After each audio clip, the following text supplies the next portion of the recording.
I secretly gave $3,000 every month, but when my mother-in-law planned to introduce me as the help at her gala, I smiled through the tears.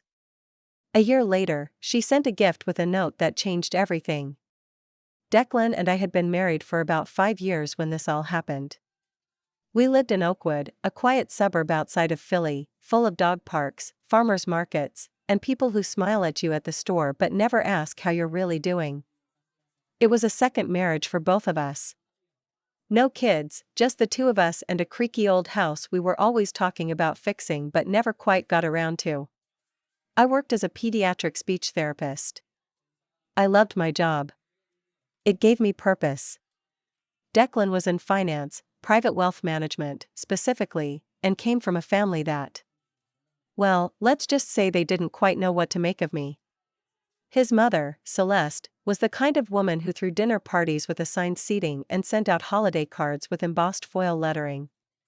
Her world was curated, polished, and full of opinions, mostly unspoken, but sharp enough to leave marks. From the moment I entered that world, I could feel I wasn't quite right. It wasn't that she was overtly cruel, at least not in the beginning. It was more like I was invisible. At family gatherings, she'd hand me coats to hang up or ask me to help in the kitchen, even while she chatted about art auctions and European villas with Declan's ex-girlfriend, who she still invited over for tradition's sake. She never really looked at me. And when she did, it was with the eyes of someone evaluating a second-hand purse, useful, but unimpressive. Still, I tried. For Declan. Audrey, his younger sister, was a different story.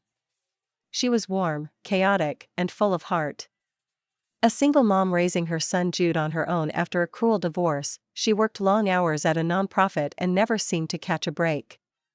When I met her, I saw someone who just needed a hand. And for whatever reason, I felt this intense, quiet urge to be that hand. So I started sending money. $3,000 every month. Quietly. Steadily. Without fanfare. I didn't tell Declan at first. He knew I cared about Audrey, and he always said things like, "She's lucky to have you," but I think he assumed I was just being emotionally supportive, text check-ins, maybe a lasagna here and there. He didn't know I was taking on extra clients, working late, skipping vacations, and wearing the same 2 coats for winters just to make sure that Audrey and Jude had rent, food, and breathing room. Audrey thought it was Declan's doing. I never corrected her. There was a strange satisfaction in it, this quiet form of love. A secret kind of giving. I wasn't doing it for recognition. I just didn't want them to fall apart. Then the gala happened.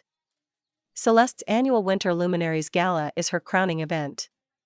An elite black tie fundraiser held at her estate in Bryn Mawr. It's as much a spectacle as it is a social competition. Think customized sculptures, caviar towers, string quartets. I'd attended in years past, always trying to be small and appropriate, never too loud, never too visible. 2 days before this year's gala, I stopped by her house to drop off some linen napkins she'd suggested I source for her. I walked in through the kitchen, as always, because Celeste didn't believe in knocking if you were family. She was in the sunroom, on the phone. I heard her before she saw me. "Oh, Helena will be there," she said, her tone dismissive. "I mean, someone's got to make sure the coats get checked and the wine glasses aren't left everywhere. She's good with those kinds of details." I usually just introduce her as one of the staff. It's easier than explaining who she actually is. Who I actually am? I stood there, frozen behind the kitchen door, clutching a bag of napkins like it was the only thing tethering me to the floor. My cheeks burned. My throat tightened. I didn't even think to interrupt or confront her. I just turned around, walked out the way I came, and sat in my car for nearly 20 minutes, staring at nothing. But I still went to the gala. I still smiled. Still checked coats and helped guests with seating arrangements. I wore a black dress I'd borrowed from Audrey, simple, understated. Celeste introduced me to a group of donors as a friend who helps with events. One of the men nodded at me, then handed me his empty champagne glass. I nodded, took it, and smiled. I cried in the guest room that night while Declan snored beside me, reeking of wine and duck confit. I didn't bring it up the next day. Or the next week. Instead, I left for a few days. Booked a small hotel room near the river, brought a journal I never opened, and wandered through the cold, wet streets of Philadelphia just trying to feel something. When I got back, I stopped sending the money. Audrey noticed within weeks. She called me, confused and worried. I don't know what changed, she said. Is Declan okay? I thought you guys were fine. We're fine, I lied. But the money just stopped. I can't talk right now, Audrey, I said gently. I'm sorry. She called again the next day. Then again. Eventually, the call stopped. Declan never asked why I seemed so tired, so withdrawn. I don't think he noticed. Or maybe he noticed and chose not to care. We drifted into silence like two boats anchored at different ends of the harbor. Still technically tethered, but far enough that you forget the other is there. Then, one morning in March, almost a year to the day after the gala, I received a package. No return address. Just my name, written in familiar, looping cursive. Inside was a small navy velvet box, nestled in crisp tissue paper. And a note. Inside the box was a necklace, an emerald pendant, understated but clearly valuable. The kind of thing that didn't come from a mall. And then there was the note. It wasn't long. Helena, there are things I never said, not because I didn't know them, but because I didn't know how to be small enough to say them. I knew about the money. Audrey told me everything. I watched you give more than anyone else ever has for this family. And I called you the help. I don't deserve forgiveness. But I hope this is a start. Celeste, I sat at the kitchen table for a long time, just staring at it. My coffee had gone cold. The day moved around me like wind through a sealed car, soundless, out of reach. I didn't cry. I didn't feel vindicated either. I just felt still. I placed the necklace back in the box, folded the letter, and put them both in the drawer beneath the sink. That drawer was already home to old batteries, a cracked measuring tape, expired coupons, and now, this. A moment I didn't know what to do with it. A week later, I called Audrey. She was hesitant at first. She didn't know where we stood. I didn't want to get in the middle, she said, when I brought up the letter. But I thought she should know. I told her it wasn't Declan. I told her everything. I'm not angry, I said. Not at you. Audrey let out a breath I hadn't realized she'd been holding. We talked for over an hour. She told me about Jude's reading struggles, about a leaky pipe she was dealing with, about how hard it was to balance everything without the financial buffer. I didn't offer money. I offered time. I offered help in ways I hadn't before, not as a benefactor, but as a sister. We started to rebuild something. With Declan, it was more complicated. I mentioned the necklace one night, lightly. Your mom sent me something, I said. He looked up from his phone. What, like a birthday gift? No. A necklace. And a letter. His brow furrowed, and for a moment I thought maybe, he'd ask about it. Instead, he shrugged. She probably feels guilty, he said. But that doesn't mean you need to hang on to it. I haven't decided, I said. What's there to decide? He took a sip of his drink. She's dramatic. She gets sentimental and throws jewelry at people. And that was that. I realized in that moment, more than ever, that Declan and I lived in parallel but separate lives. He was coasting through a version of this marriage that didn't require connection or self-reflection. I had been rowing for both of us, and now that I had stopped, the boat had simply stopped moving. Celeste's letter had done something I didn't expect. It showed me that even people who are proud, cruel, and difficult can find a way to be honest, when they really want to. And yet, the man I married had never once said, I'm sorry. Not when I cried that night after the gala. Not when I stopped sleeping beside him. Not when he noticed my silence growing thicker by the day. It made me question everything. Not just about him. About myself. Why had I stayed so quiet for so long? Why had I let someone define my worth based on their perception of usefulness? I didn't have answers. I still don't. But I was starting to hear my own voice again. Audrey invited me over the following weekend. I hadn't seen Jude in months. He'd grown taller and shyer. I brought him a book on sea creatures and read the first few pages with him on the couch. He leaned into me, like he used to. "Mom says you were helping us when I was little," he said, mid-sentence. I paused. "I guess I was." He nodded, like that made perfect sense. No fuss. No gratitude speech. Just the plain truth. We made tacos that night. Audrey burned the shells. We laughed. It felt like something real. At one point, Audrey stepped outside to take a call. I looked around her tiny kitchen, the scuffed counters, the fridge covered in magnets and crooked school pictures. And for the first time in a while, I didn't feel small. I felt grounded. The next few weeks passed slowly, but not unkindly. I found myself drawn more and more into the life I had quietly supported for so long, Audrey and Jude's life. I started visiting every Saturday, sometimes staying the night on their sagging couch.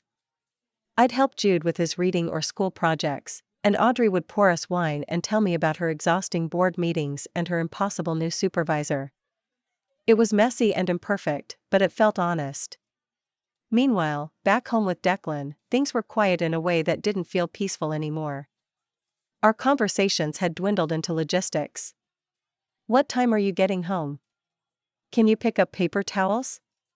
Did you pay the lawn guy?" There was no fight. No confrontation. Just a fading. One morning, I woke up to find Declan already gone. He'd left a note on the counter, "Meeting ran late last night. Didn't want to wake you.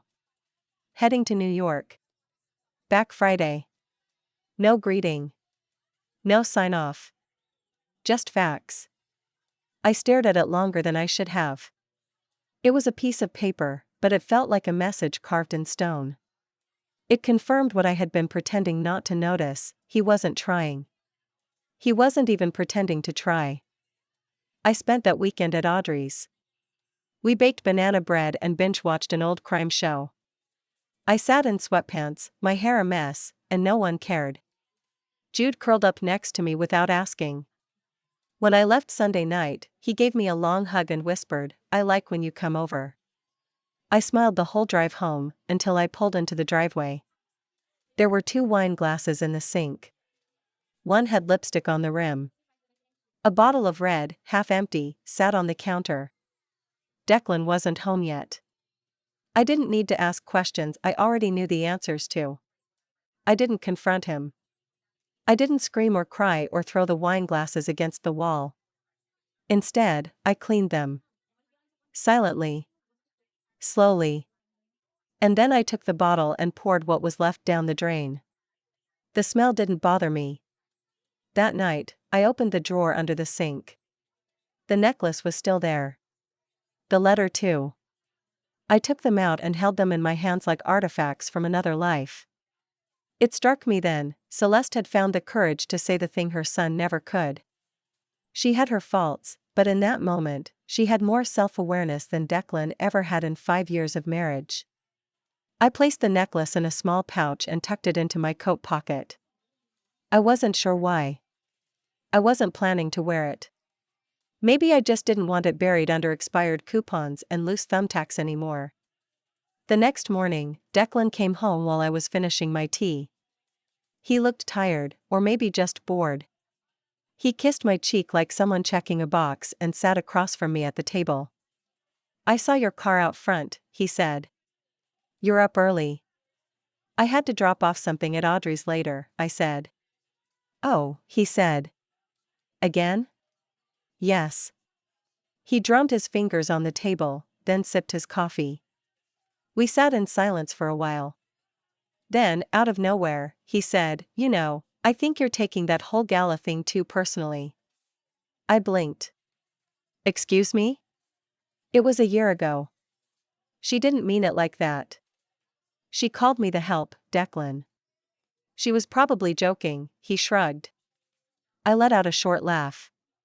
It wasn't amusing. She knew exactly what she was doing, I said. She knew who I was. She just didn't think it mattered. He rolled his eyes and got up to put his mug in the sink. I don't know why you're dredging all this up now. Because I never said it before. He turned, his expression unreadable. You've been acting weird for months, Helena.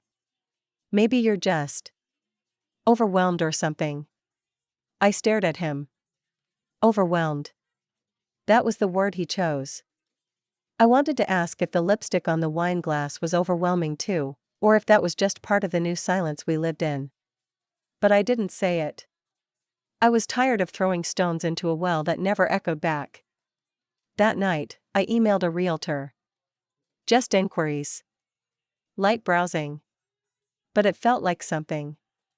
A few days later, I met with the realtor at a small cafe on the edge of Manayunk. I told her I was just exploring, but she read right through me. She showed me a few listings, nothing extravagant. Townhomes with chipped paint and creaky floors, but character. The kind of places where you could actually hear yourself think.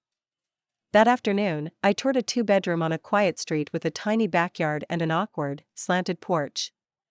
The inside smelled faintly of old books and the previous owner's cologne. But I stood in the living room, sunlight cutting across the hardwood in long, golden strips, and I felt something I hadn't felt in a long time. Like I could exhale. I didn't make any decisions that day. I just stood in the middle of the empty room and listened to how quiet it was. And I liked it. Back at home, Declan was gone again. Out with clients, the note said. There was always a note lately. And always the same handwriting that looked increasingly impersonal. Clean. Cold. It might as well have been typed. Celeste called me the next morning. I hadn't spoken to her since the letter. Helena, she said, after a pause too long to be casual. I assume you received the package. I did. And I read it. I see, she said. Her voice was tight, almost cautious. I didn't send it for drama. I meant it. I believe you, I said. And I did. In her own awkward, brittle way, Celeste had tried to do what her son hadn't even attempted: acknowledge my existence. Acknowledge my effort. Are you still angry? She asked. I thought about it for a moment. No, I said. I'm not angry. There was a long pause. I never saw you, Helena, she said, quietly. Not really. I thought. Well, it doesn't matter what I think. I was wrong. That much is true. She gave a soft, bitter laugh. You sound more like me than I thought. I hope not, I replied, and to her credit, she didn't flinch. I know you're not staying, she said after a beat. I know that look. The tired look. The look women get when they've held everything too long for everyone else. I've seen it. In the mirror. I waited too long to change. There was something in her voice, thin, fragile, that I hadn't heard before. It wasn't guilt. It was recognition. Like watching someone come to terms with who they've been for the first time in decades. I don't know what I'm doing yet, I told her. That's better than knowing and doing nothing, she said. Trust me.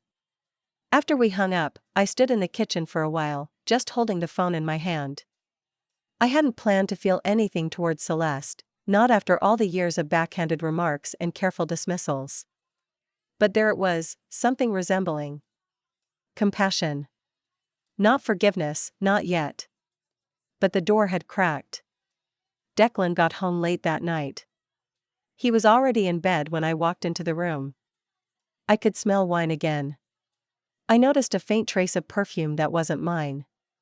I sat down on the edge of the bed and watched him sleep for a minute.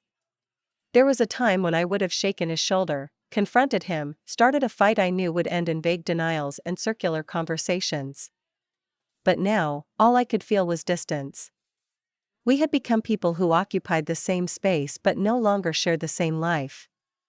I didn't want to fight for what we had, because I didn't want what we had anymore. The next morning, he found a real estate brochure in my tote bag. "You're house hunting?" he asked, holding it up. I took a breath. "I'm thinking about it." He stared at me, then laughed once. "Seriously?" I didn't answer. "You're overreacting. Look, I know things have been tense. But couples go through things. You don't just bail." "I'm not bailing," I said. "I've just stopped pretending this is working." He set the brochure down on the counter and shook his head. "Is this about my mother?" "No," I said. "It's about me." He looked genuinely surprised. Like I wasn't supposed to have my own reasons. "Helena, come on. I mean, this is just, what? A midlife crisis?" "No," I said, calmly. "It's clear." He scoffed. "You're seriously going to throw everything away?" "What? Feelings?" "Yes," I said.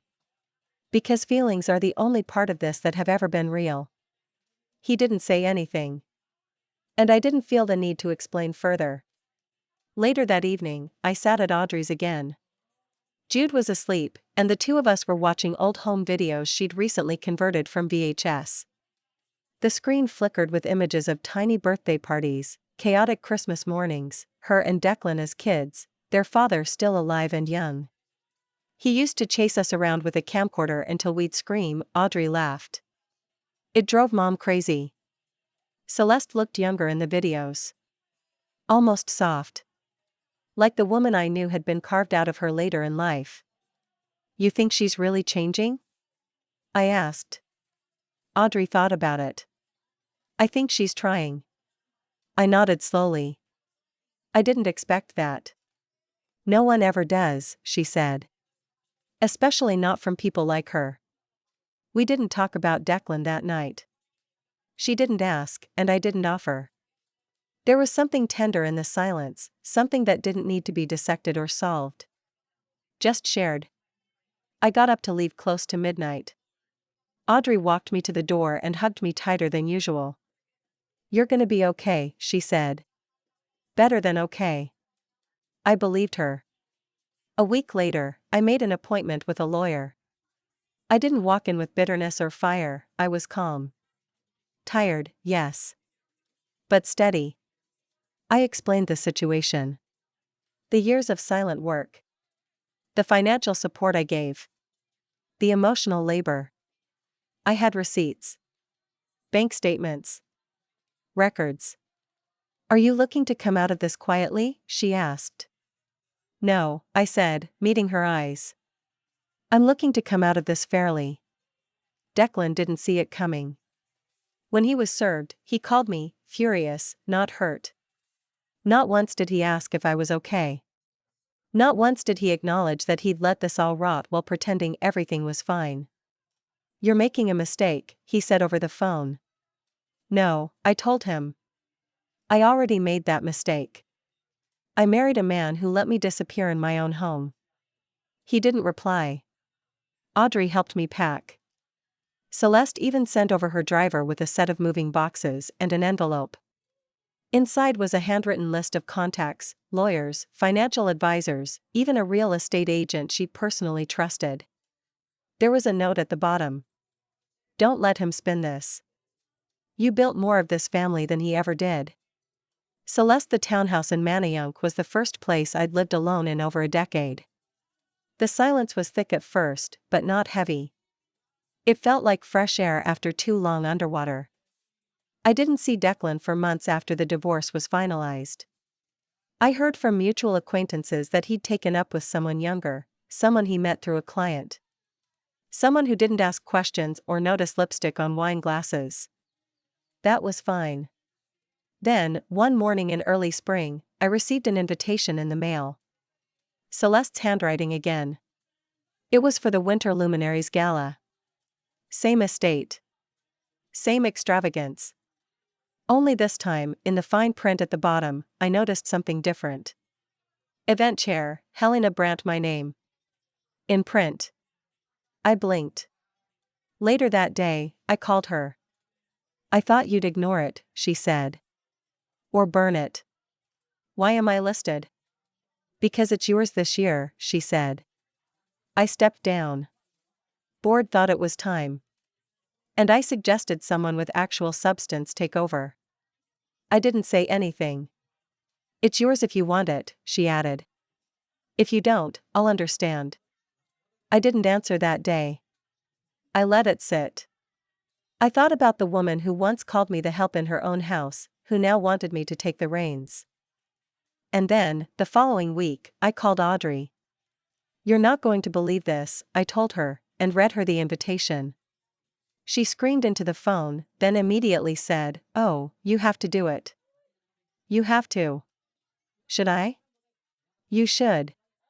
And you should make it unforgettable. So I did. I planned the event, not with grandeur, but with meaning. Instead of high-end caterers with unpronounceable dishes, I hired local chefs from struggling restaurants and culinary schools. The music was from a local high school orchestra. The art displayed came from underfunded public schools. Every dollar raised went to family advocacy programs across Philadelphia, including one that had helped Audrey years ago. When the night arrived, I wore a deep green dress and an emerald necklace. The same necklace Celeste had sent with her apology. Guests mingled. Photos were taken. Speeches were made. I gave the closing toast. My hands didn't shake. My voice was clear. I used to think the only way to be accepted in a family like this was to stay quiet. To blend in. To be polite when people handed me empty glasses and empty compliments. But families aren't built on politeness. They're built on presence.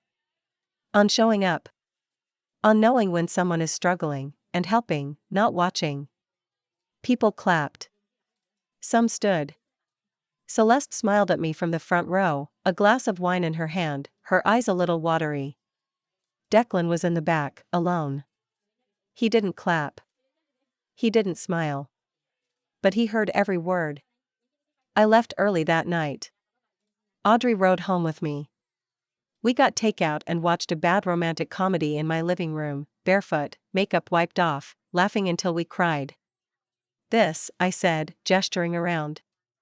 This feels like winning. You did win, she said. You just did it your way. And that was the best part. Not the necklace. Not the toast. Not the new place or the lawyer or the applause. The best part was that I walked away, not burning everything down, not screaming, not breaking, but choosing a life that looked like me. One I didn't have to shrink to fit inside.